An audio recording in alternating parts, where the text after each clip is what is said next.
Bismillahirrahmanirrahim. Assalamualaikum warahmatullahi wabarakatuh. Hadirin para pemirsa, para jamaah rahimakumullah. Pada materi ke-15 dari buku The Power of Syukur ini akan membahas tentang satu kalimat di dalam Al-Quran, tepatnya di surat Luqman ayat ke-14. Ayat ke-14 ada kalimat begini, Anishkurli wali walidaika. Kata Allah, bersyukurlah engkau kepadaku, wali walidaika, dan kepada kedua orang tua engkau. Artinya ketika kita berupaya semaksimal mungkin untuk senantiasa bisa masuk di zona kesyukuran, menjadi orang yang pandai bersyukur, senantiasa mensyukuri apapun yang ada dalam seluruh kehidupan kita kepada Allah. Setelah itu apa? Maka setelah itu kata Allah, anishkurli kepadaku, wali walidaika, dan yang kedua adalah syukuri kedua orang tua kita. Pada kesempatan ini kita akan membahas berarti bagaimana objek kita ketika kita bersyukur kepada Allah. Setelah kita berupaya maksimal untuk mensyukuri Allah dari seluruh sisi kehidupan kita, maka yang kedua jangan lupa kita harus senantiasa mensyukuri keberadaan dan juga jasa-jasa dari kedua orang tua kita. Ini yang sangat-sangat penting dalam kehidupan kita selaku kaum muslimin. Artinya konsep Islam adalah konsep yang menjunjung tinggi birrul walidain. Islam sangat mengarahkan, mengharuskan, mewajibkan bahwa setiap muslim selain selalu bersyukur kepada Allah adalah harus menjaga kesyukuran kepada kedua orang tuanya.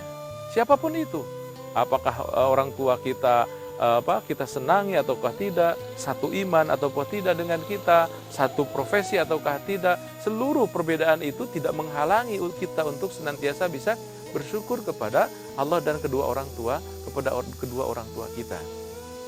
Kita ketahui pada satu waktu Sayyidina Umar bin Khattab pernah ditanya oleh Rasul, Umar, apakah engkau ingin masuk ke dalam surga bersamaku?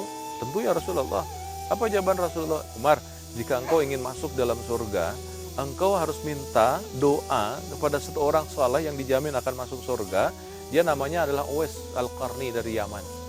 Singkat cerita, Rasulullah meninggal digantikan Abu Bakar, Abu Bakar meninggal digantikan Umar bin Khattab. Ketika Umar bin Khattab menjadi khalifah, ingat kata-kata Rasul tadi, kalau engkau ingin masuk surga, minta doa kepada orang saleh yang dijamin sudah akan masuk surga, namanya Uwais Al-Qarni. Pada saat itu dicarilah yang namanya Uwais Al-Qarni. Bahkan Sayyidina Umar pada waktu itu masuk ke pelaksanaan ibadah haji, berpidatolah, mohon dicarikan yang namanya ataupun juga siapa yang kenal dengan Uwais Al-Qarni. Nah, ada satu orang yang kenal, ternyata dia negeri Yaman. Ya Amirul Mukminin, saya ini kenal dengan Uwais Al-Qarni. Kata Umar, tolong pertemukan aku dengannya. Dipertemukanlah Umar bin Khattab dengan Uwais Al-Qarni. Ketika bertemu, Umar bertanya, wahai hamba Allah, engkaukah yang namanya Uwais Al-Qarni? Betul ya Amirul Mukminin. Kemudian Sayyidina Umar berkata, Rasulullah pernah bicara demikian, maka mintalah didoakan. Kemudian Uwais Al-Qarni mendoakan Umar bin Khattab sampai meneteskan air mata. Setelah selesai, Umar bin Khattab bertanya, wahai Uwais, aku ingin tahu, apa gerangan amalan yang membuat engkau masuk di dalam surga dan engkau termasuk al-mubashiruna fil jannah? Apa amalan yang engkau miliki, apa amal yang engkau lakukan sehingga engkau dijamin masuk di dalam surganya Allah? Apa jawaban Uwais? Wahai Amirul Mukminin, saya tidak punya uang, saya tidak punya harta, saya tidak punya ilmu, saya tidak punya kedudukan, saya tidak punya apapun. Tapi yang saya punya hanya satu, apa?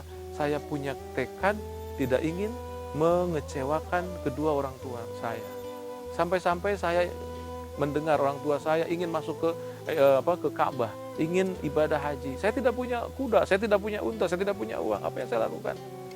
Uwais Al-Qarni saat itu menggendong ibunya dari negeri Yaman sampai ke Makkah. Subhanallah.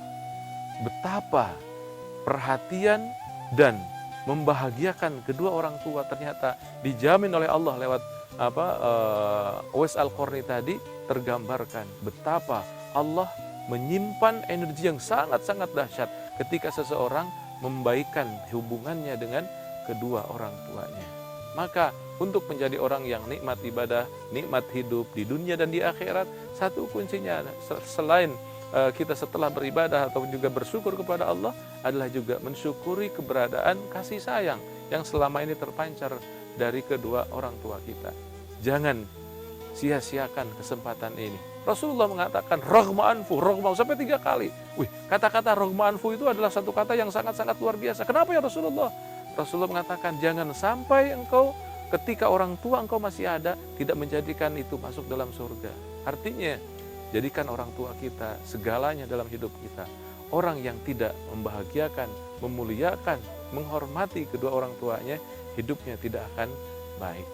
Wassalamualaikum warahmatullahi wabarakatuh.